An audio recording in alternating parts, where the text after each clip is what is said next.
Order! Order! You are an incorrigible delinquent at times. Behave yourself, man!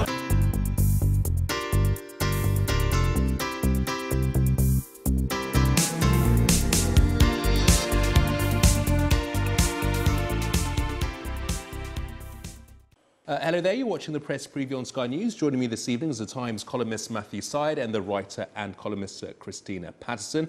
First, let's just remind you of what's on the front of tomorrow's papers. The Mail reports Boris Johnson and his supporters are preparing a new bid for the Foreign Secretary to become PM.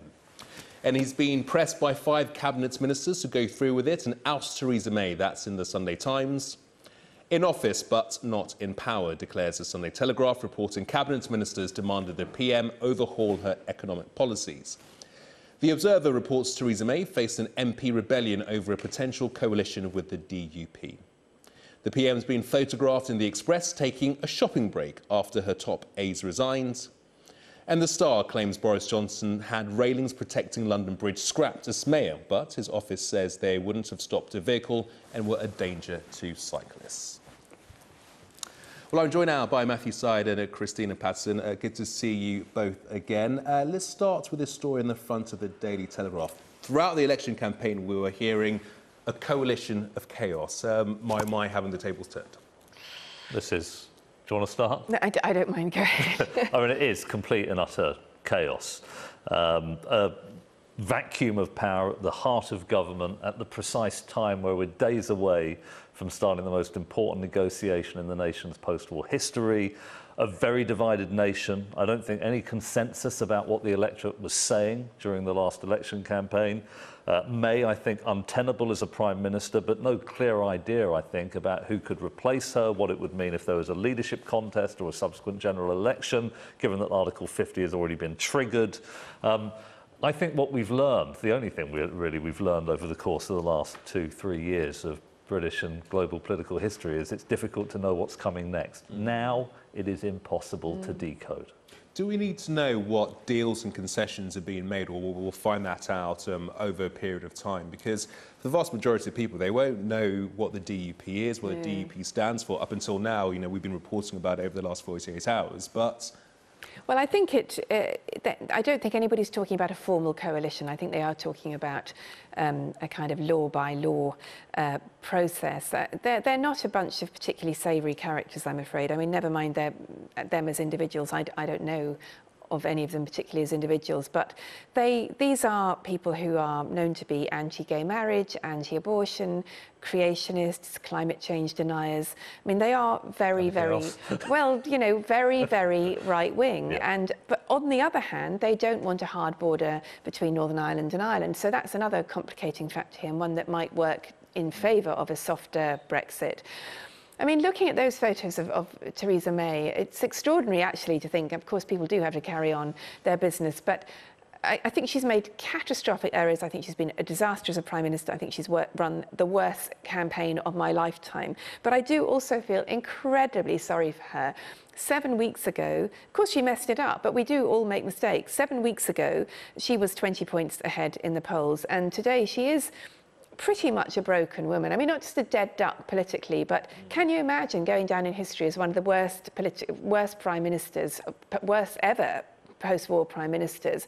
And I don't know how you kind of function in that. And I think she should have resigned straight away. She should have announced that she was going to step down after a period of stability. If she secures a good deal going into the European negotiations... She can't. If she does... She can't. This is why the DUP stuff, I agree with you that they've got some very unconventional, hateful positions on a number of different social issues, but I just think it's irrelevant. The fragility of May's grasp on power is such that I think this coalition isn't going to mean very much. The real question is, what do the leading potential candidates in the Conservative Party to be Prime Minister do next? And I mean, as we've already discussed, I mean, on the front page of the Mail on Sunday, Boris Johnson has apparently got the support of 5 cabinet ministers already to launch a leadership bid. There's been talk of a kamikaze bid from backbench Tory MPs to force a leadership election that Boris Johnson unquestionably would come into at that point. Will it mean a watering down of hard Brexit? Will there be a soft Brexit negotiation? The Conservatives reaching out to Labour and Liberal Democrats? How will the electorate feel about that, those who voted for Brexit?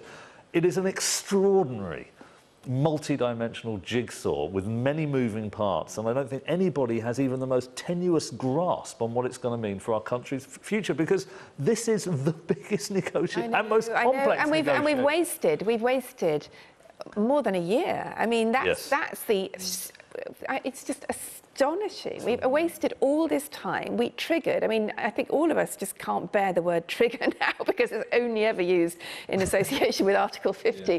But once that, imagine triggering that and then taking a gamble on the whole thing. We're really running out of time. Yeah, words like trigger, words like snap off the books from here on in.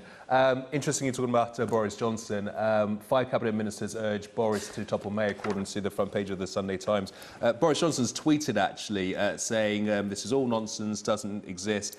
Ed Miliband replied, I like a good spat, a Twitter spat. He says, yep, it's true, it's your £350 million a week for the NHS. Look, I mean, first of all, Tim Shipman, the political editor of the Sunday Times, is a hell of a political journalist. He seems to get so many inside stories, and the fact that he's managed to get 5 cabinet ministers to talk to him about them. By the way, Boris Johnson definitely wants to become Prime Minister.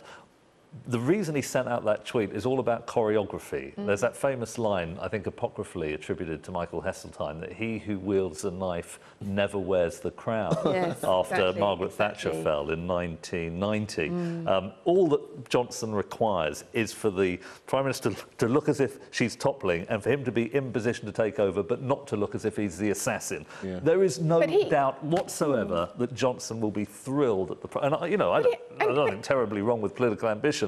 The question is, will he offer a soft Brexit? That's a big strategic question facing leadership contenders. Yeah. Well, it's one of the questions. I mean, he is not respected amongst European leaders. That is a disadvantage because... Not in an election campaign, though.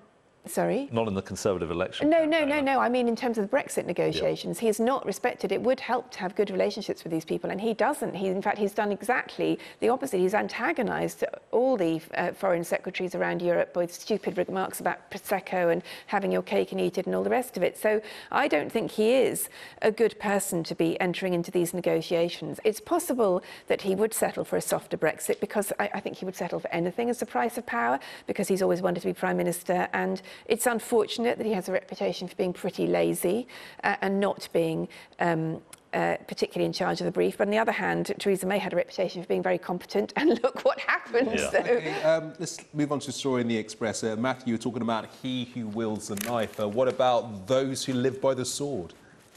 Which one are we on? It's the one on the left. It's about the special advisors. Oh, yeah, I think this is absolutely farcical. I mean, these two political advisors, the Joint Chief of Staff, are now the sacrificial lambs. It's their fault. They wrote the manifesto. They controlled access to the Prime Minister. Get rid of them and then it's all OK for Theresa May. What a ridiculous story. She is the one who gave them the power to write the manifesto. She's the one who gave them the power to control access. What political aide would not want that level of power? She is responsible. And the idea that we can deflect attention from the singular failure of a Prime Minister who went into an election campaign with a vast advantage in the polls, with the mainstream tabloids on side who went after Corbyn savagely in the days leading up to the election. And it's all the fault of these two people. Well, it's absolutely ridiculous. OK. And unfair, by the way. I rarely see you get so passionate, actually, Matthew. It's very interesting. It's very interesting.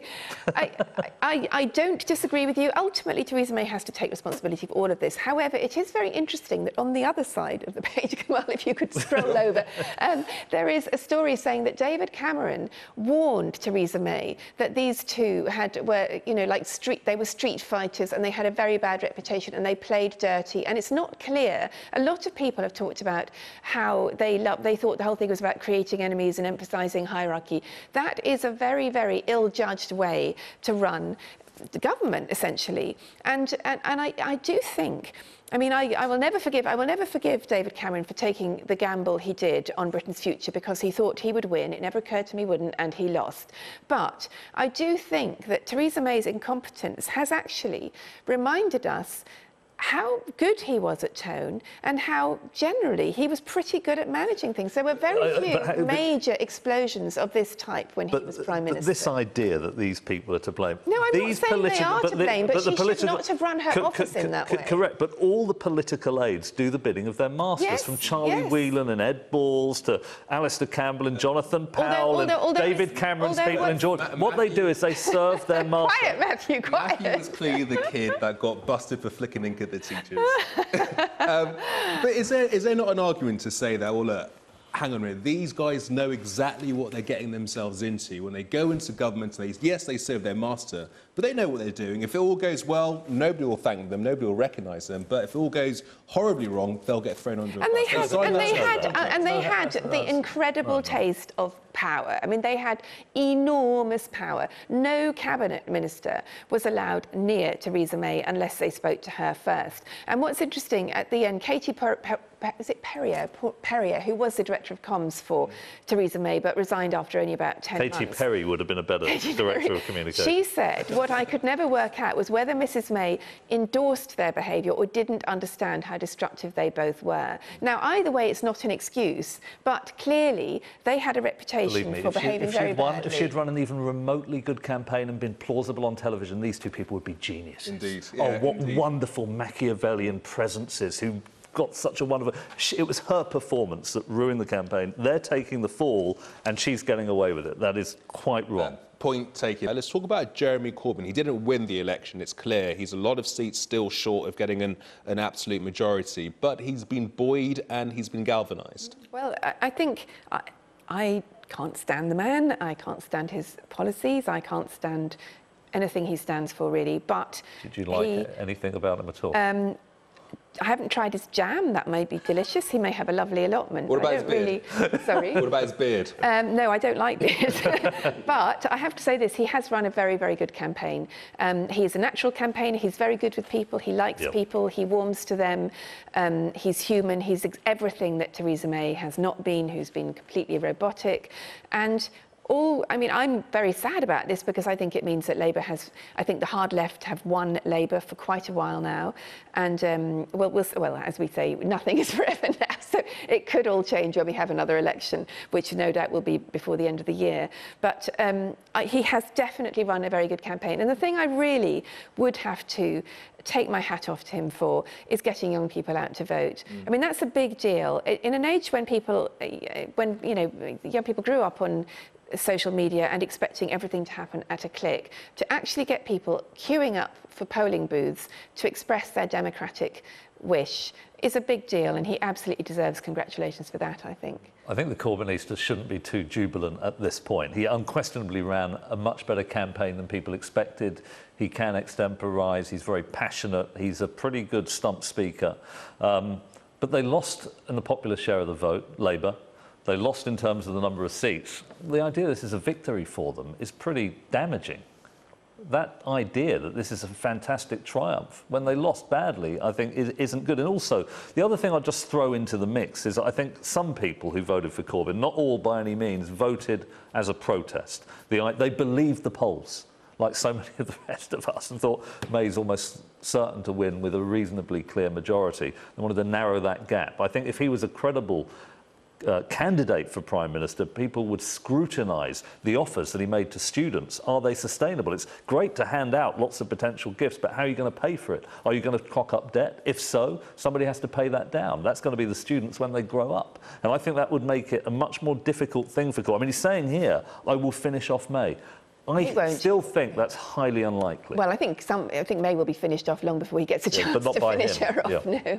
No. OK, let's move on to other stories. Let's see if we can find out. This is on the Mail, page 2. So we're not looking at British politics here. This is one's about Donald Trump and James Comey. Yes, that's the wrong page, actually. But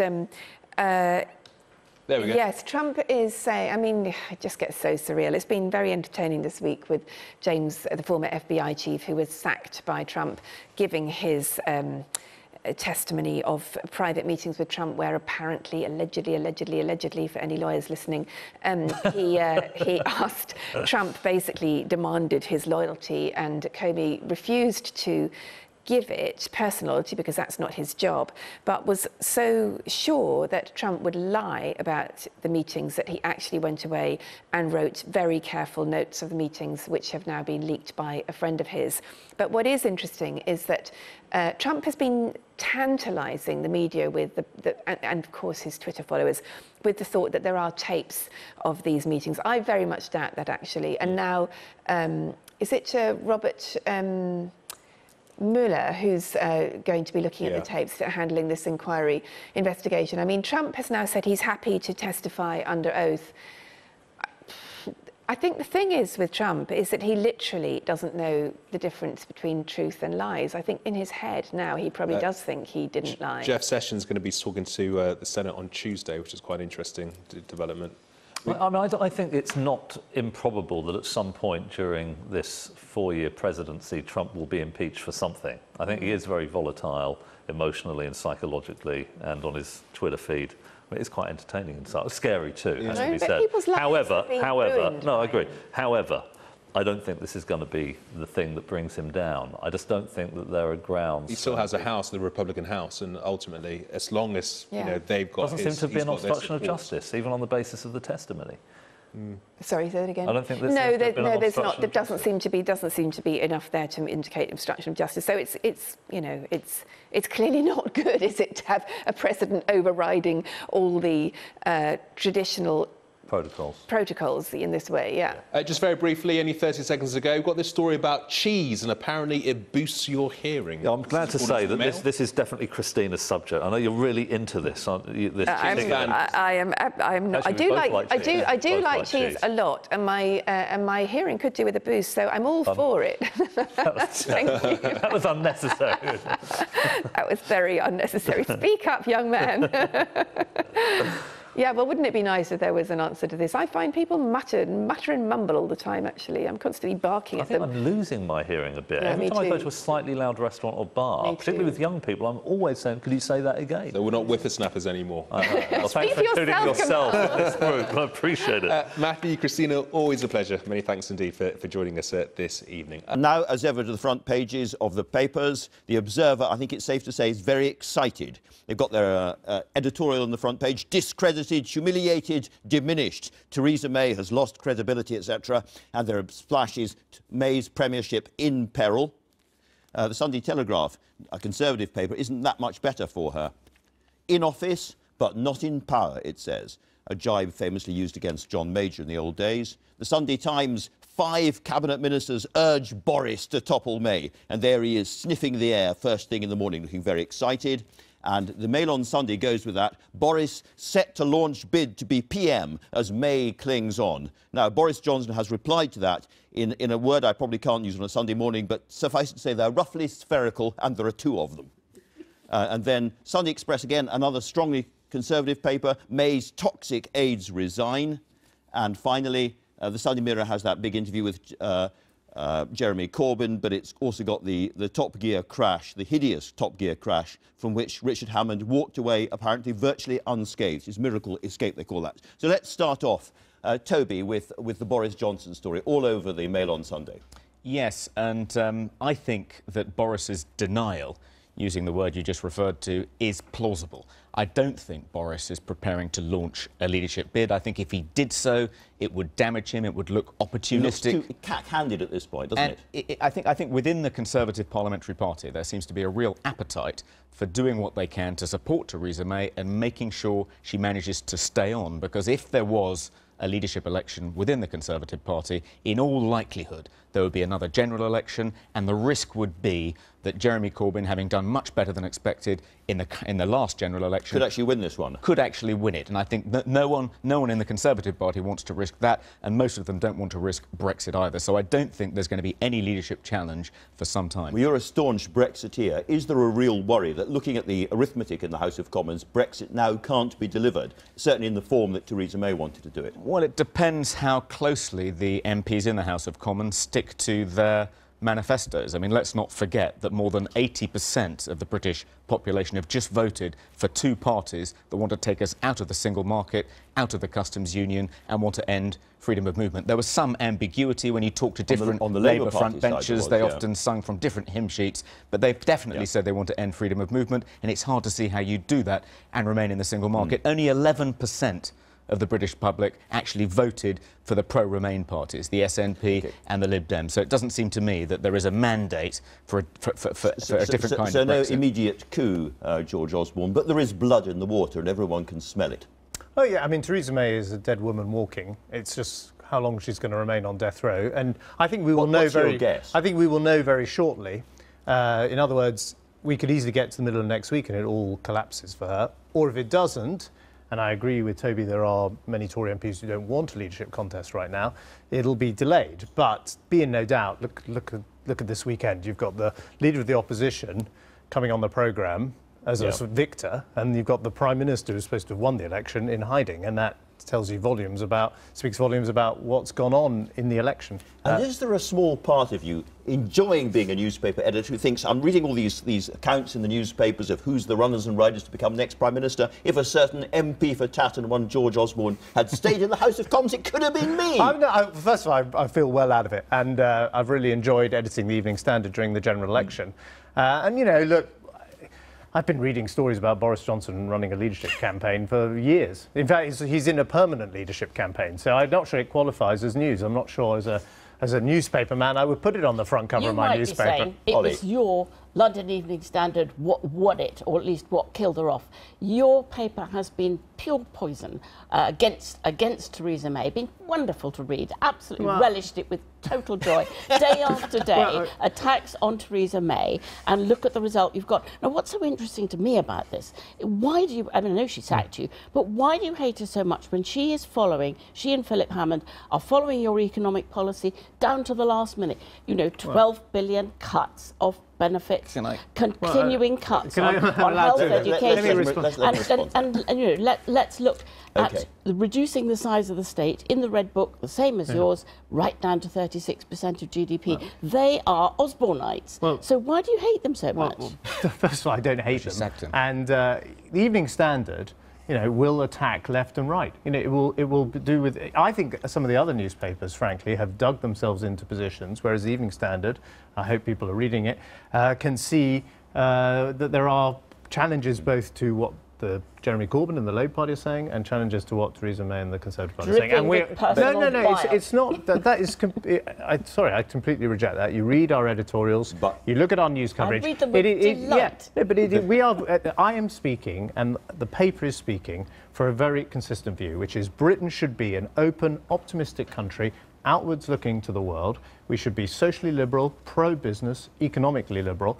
And that is the position I advocated in government, and it is the position I've advocated as a newspaper editor. Amongst many Conservative activists, the view is that you have become the honourable member for Schadenfreude Central from the county of Imbittershire. Well, that is... I'm sorry, you read the newspaper, and by the way, it recommended to its readers to vote Conservative. I think probably the only newspaper editor that went against probably what the majority of its readers were going to do. With enormous newspapers. No, precisely because I think these questions have to be asked in Britain today. And, you know, I think there's a big role for the media in doing what the country needs, which is providing strong analysis, hard facts. And look, I am someone who spent years getting the Conservative Party back into office, winning in seats like Bath, like in Brighton, like in Oxford West. And I am angry, like many Conservatives are, that we have gone backwards, that we seem to be undoing the good work of the last 10 years. And I'm not going to be afraid to say that. And you think that she's a dead woman walking. What did she say to you when she sacked you?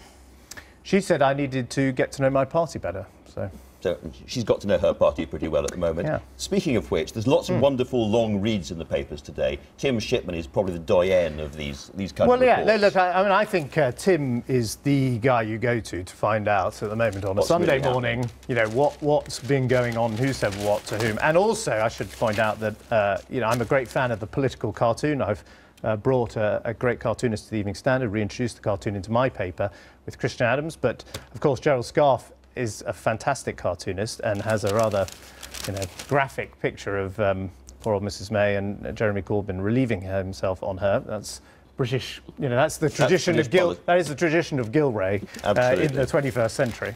And then, Tim has all the inside recriminations that have now erupted inside the campaign, and you can see the kind of what's left of the Mayites trying to blame Linton Crosby. Well, I worked with Linton Crosby on the 2015 general election, a very successful campaign, and Linton Crosby, Mark Textor, they are professionals, and the idea that they're responsible for Mrs May's failure to communicate or the disaster in the manifesto strikes me as, trying to blame other people for your own mistakes. Yes, and in the body of that, there's talk about the Boris Johnson machine starting to get going. As you say, it's always going. It's never not going. It's a permanent leadership campaign, my friend Boris. Yeah. But also some attacks on David Davis, who's perhaps a more plausible future leader. People saying he was responsible for calling this election. I mean, he tried to bully her, which I think is probably unfair. Look, I've been in my adult life both an advisor and a frontline politician, and you can't just blame the advisors. In the end, the only person who decides to have a general election is the Prime Minister. Yeah. And the only person who decides what's in the manifesto ultimately is the Prime Minister. So, look, I'm all for making sure you've got the best team around you, and there have been some changes in Downing Street, and there's a very smart new Chief of Staff, Gavin Barwell, who is widely liked across the Conservative Party, including by me. Okay. But, I thought it was interesting, Tim's piece, ends up reminding us what happened when Charles I, and I'm a history graduate here, Charles I fired Strafford, thinking that this would keep the dogs at bay. It didn't. And so, back to death row. I also would just point out this one thing. The thing that has really made the Tory party cross is when Theresa May returned to Downing Street and never mentioned the many good MPs who had lost their seats, like Nicola Blackwood or Chris Hopkins or Simon Kirby. The Tory party, and I was watching it as a Conservative Party member, absolutely furious that there was no acknowledgement of the suffering and the loss that had been caused. Absolutely. Polly, let's go to the Mirror interview with Jeremy Corbyn. A remarkable interview, actually, in many ways. Indeed it is. I mean, there is a man who is supremely confident, delighted with the result. All around him are people, myself including, eating humble pie, who thought he could never do it. Well, of course, he hasn't done it. But the idea that there might be, and he plainly thinks there might be, an election within a year, within a short time, and one more quite small heave, he could be a number 10. And he's suggesting putting down an alternative Queen's speech and actually defeating the Conservative Party in the House of Commons sort of quite soon, which seems to me on the numbers very, very hard to pull off. I think that's very hard to pull off, and he needs to make a terrific anti-Queen speech, his own Queen's speech. But he has acquired a new confidence, and he swept through this election looking cheerful, in control. Campaigning is what he does best. Absolute opposite of May's glumbucket performance. Toby Young's got a slightly different I do find all this triumphalism on the part of Jeremy Corbyn and Labour does rather stick in my craw. Let's not overlook, Polly, that Theresa May and the Conservatives got 13.7 million, which is a higher percentage of the popular vote and higher number of voters than Tony Blair got in his largest landslide. I mean, it's almost as if Tranmere Rovers were beaten 4-3 by a Premier League team instead of losing, and now instead of losing 4-0, and now they're celebrating as if they've won the FA Cup. We should say the electorate has grown in that period, so a lot of these numbers are a little bit dodgy, to say the least. It's a bigger electorate. Nevertheless, your point is well taken. Polly, I'd like to move straight on to the DUP story, which you've got in the Observer, because the really the big imminent news at the moment is about this deal with a small, I think 330,000 voters they had in total, and they are now going to have the whip hand over the British government. Quite extraordinary that the Conservative Party is now in hock to the Orange Order. Most of them these DUP members belong to the Orange Order. Utterly disgraceful. But what's most disgraceful is that the Good Friday Agreement, which is lodged with the UN, commits the British government to be totally neutral. The Secretary of State for Northern Ireland is the arbiter, instead of which they are now in hock to one side. How are we ever going to put this back together again? What a short memory. How easily the troubles could be started again. How easily this could be unpicked. It is the most irresponsible bit of pure opportunism. Talking about short memories, you're overlooking the fact that Gordon Brown in 2008, in order to get an anti-terror bill through, which increased the number of days you can detain terrorists without trial to 42, relied on the support of the DUP and made a deal with the DUP. So Labour hardly has clean hands. Not in order to stay in power. Let me ask, he would have had to leave. Let me ask George Osborne. You spend a lot of time with David Cameron, quotes, detoxifying the Tory brand and taking the Conservatives in a more liberal direction. Are you concerned when you see them getting so close to a party that's got these very, very strong views on gay marriage, on women's rights, on abortion and other issues? Is this dangerous for Well, the obviously, Tories? I reject all of those views personally, but the Tory party doesn't have any options. That's the only way it can get a parliamentary majority, because no other party will deal with them. It's different from the situation in 2010 when I was negotiating a coalition with David Cameron, where we had the Liberal Democrats as a partner. But there is a big difference between a coalition and a supply and confidence arrangement. Yes. And let me explain, because this Well, was we're something. going to come on to that. Well, with very other briefly, interviewers. in 2010, we wanted a permanent arrangement that would secure a majority on everything we brought to Parliament. Supply and confidence means you're still basically at the whim on every vote of what the DUP decide to do. And a budget is not agreed by the DUP. All they'll agree to do is make sure that, the government ticks over every year, and you have to then go and negotiate every line item of the budget with them. So, tough stuff. by the way, if they ever want to pull the confidence, they can do it and explain why. So it's a very unstable arrangement. All right, we're running out of time. We need to talk about Ruth Davidson, because that's the other big source of potential instability. Look, Ruth Davidson she's not a source of instability. Well, she is the on Brexit, she might be. She is the heroine in the party who, if she had not won seats in Scotland, with a much more open and optimistic conservatism than the National campaign was providing, then there would not be a Conservative government and Jeremy Corbyn would be in Downing Street. But the interesting thing about her is she is now flexing her muscles, and I think the most significant thing she's flexing her muscles on is Brexit. Exactly. And this article in the Sunday Telegraph draws our attention to the fact she has said she now wants to prioritise the economy and free trade over immigration in the negotiations around Brexit. By the way, I completely agree with her that that is the right approach. And if that's her view, I don't think there is a majority now in the House of Commons for the kind of hard Brexit that basically is a route to political ruin for the Tory party, but more importantly, is a real route to trouble for the country as a whole. And if the Ruth Davidsons of this world are starting to flex their muscles, that is, in my view, only a good thing. Well, it's possible, as George says, that there isn't any longer a majority in the House of Commons for the type of Brexit that Theresa May wanted. But if that's the case, it'll be because MPs aren't doing what they said they were going to do about Brexit in their manifestos, because in both the Labour and the Conservative manifestos, they committed to ending freedom of movement. So I think it'd be very difficult for the Remainers to try and use this There's one as very license interesting point, which is for rowing back the on DUP and Brexit. The DUP need a deal, because they are absolutely committed, the DUP, not to have a hard border with the Republic of Ireland. So Theresa May's central claim, which is that no deal is better than a bad deal, becomes now undeliverable, because the DUP will never allow no deal.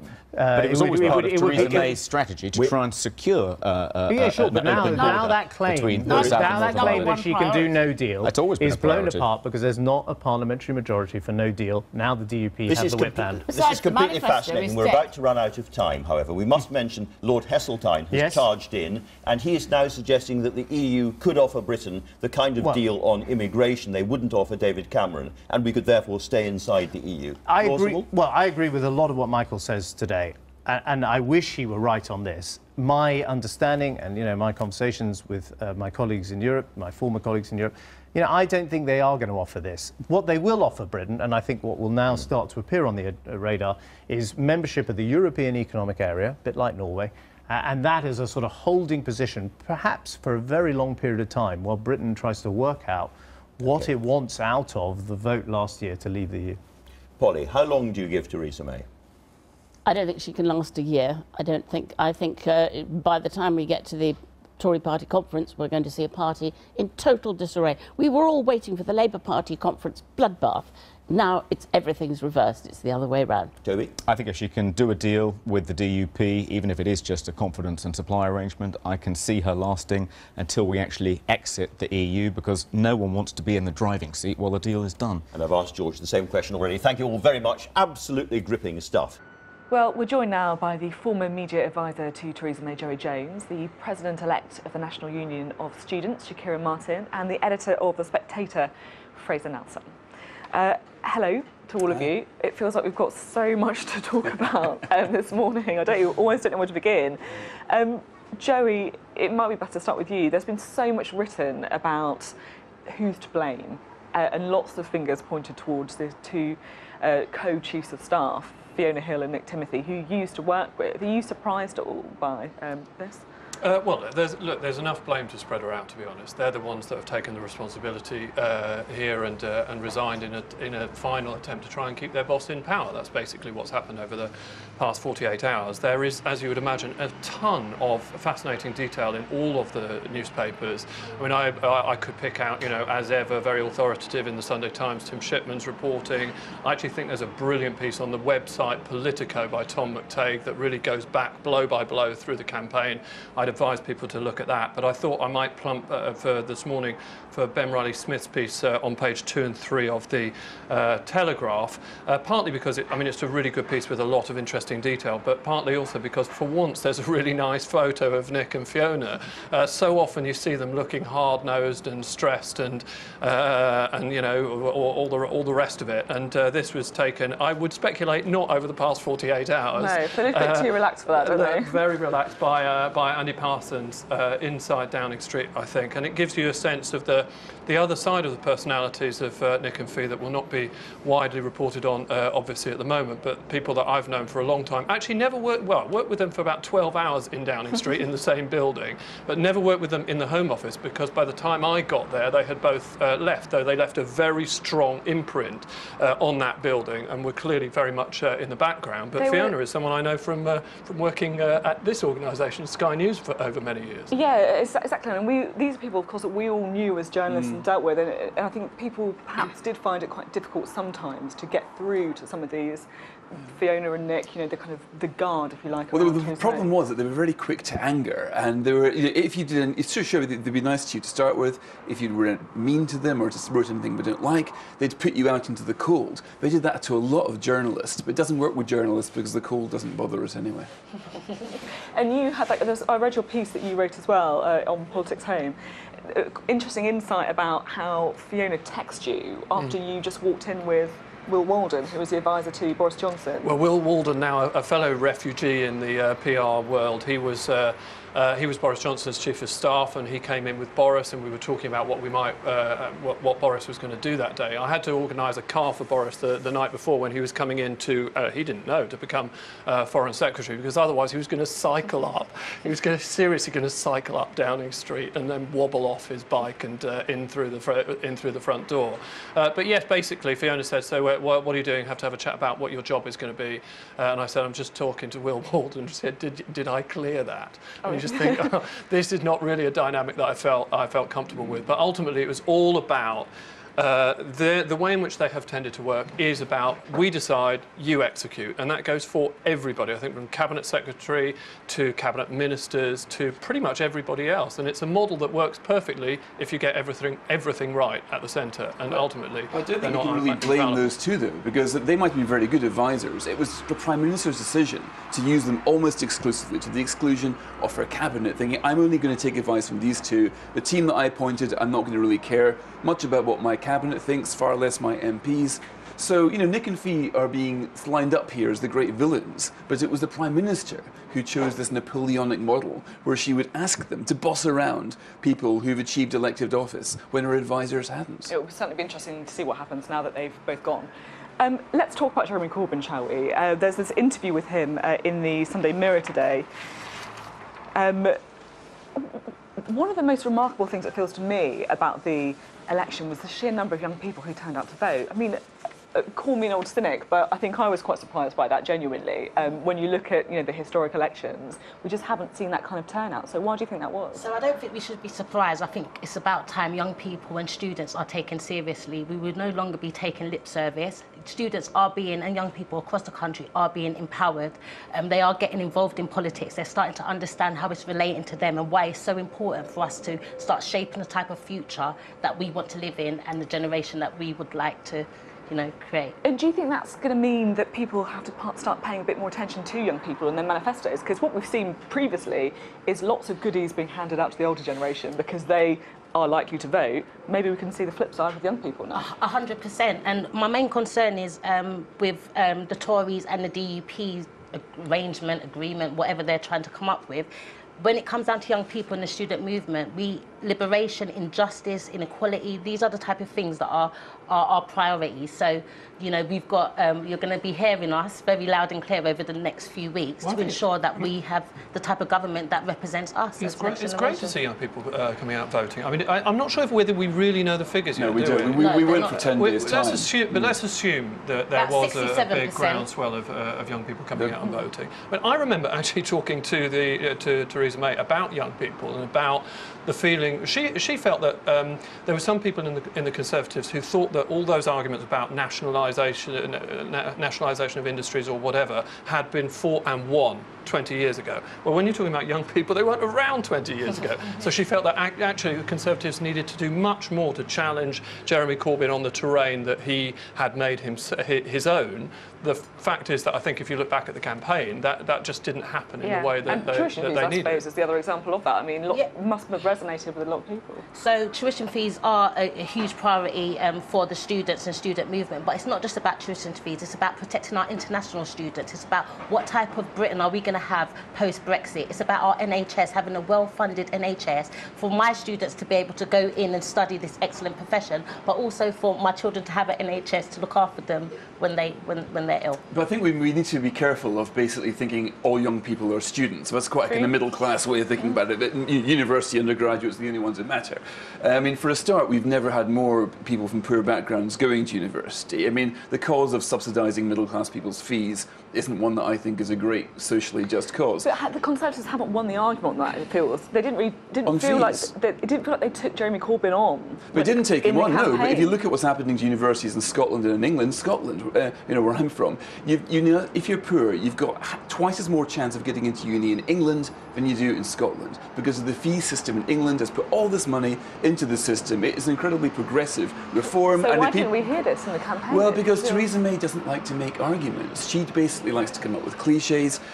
Politics, in my view, is about making and winning arguments. In her view, it's about writing stuff on a piece of paper, reading a speech, or telling people what to do, and they do it. The other thing that she missed is the young people whose tax credits are being eroded. This is the real problem. George Osborne took them all away, and right now, I'd say most young people are those not in university, but are in pretty low-paid work and are facing tax credit erosion for years. So, when we talk about students, we're not just talking about university, we're talking about 4.1 million FE students and apprentices also that aren't, when we talk about students in this kind of university bit, we're also talking about, when we talk about students in further education, they are mostly from the deprived background, marginalised groups, parents like myself. So, the school, taking away school meals, that scared me.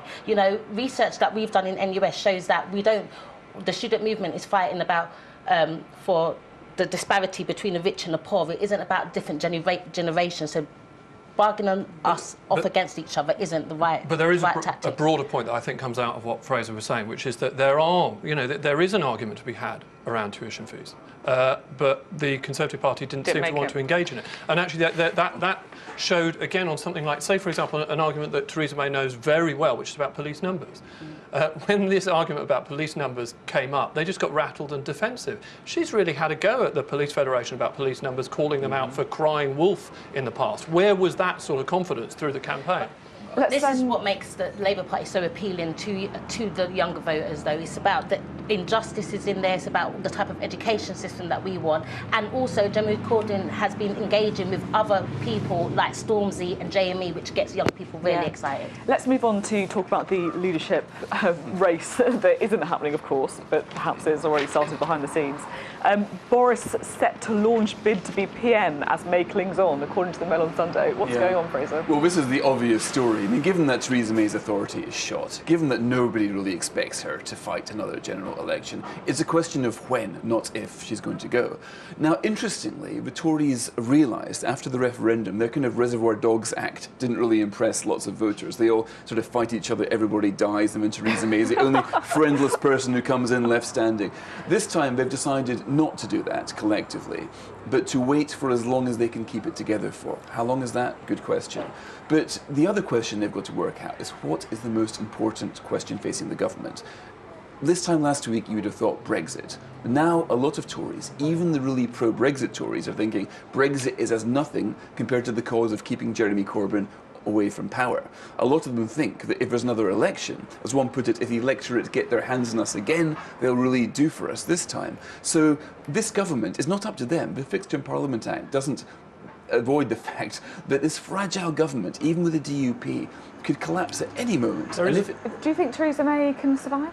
No, I mean, I feel that she has basically already left in terms of her prime ministerial authority. She's a sort of hollowed out cipher of a prime minister at the moment, hostage in Downing Street for as long as her party decides to keep her there. And at some point they'll decide, OK, we've worked out what the next way forward is, and there'll be a knock on the door. And I think the thing is, I'm not saying that in any way.